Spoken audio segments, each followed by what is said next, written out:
In today's video, I'm going to teach you how to rename columns in Glide.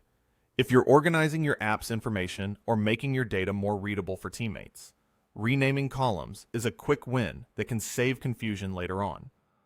I'll walk you through it clearly so you can follow along without missing a beat. First, go to Glide. Open your browser and head to the Glide website, where you build and manage your apps. If you aren't already there, this is your home base for everything data related in your project. Next, sign into your account. Use your usual login method to access your workspace.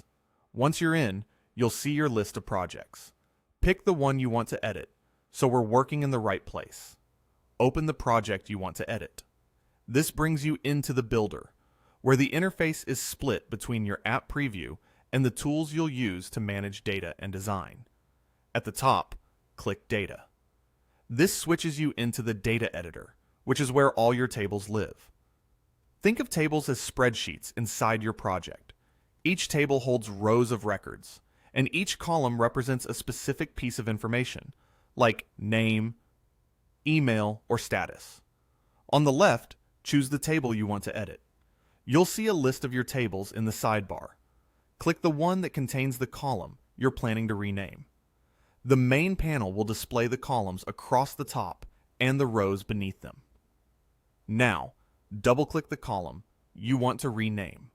Find the column header you want to change and double-click directly on its name.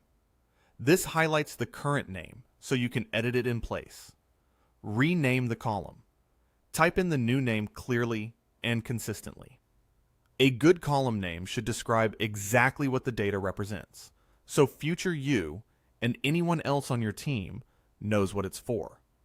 Consider using capitalization and spacing that match the rest of your project, like order date instead of order date, to keep things tidy and readable. Finally, click Save. Confirming your change here makes the new column name official across the data editor. Renaming a column updates how it appears in the data view and anywhere Glide references that column name. Clear naming helps reduce mistakes, especially in larger apps. That's it. Simple, fast, and effective. Thanks for watching this step-by-step Glide tutorial. If you found this helpful, make sure to like the video, leave a comment below, and subscribe to the channel for more tutorials and walkthroughs.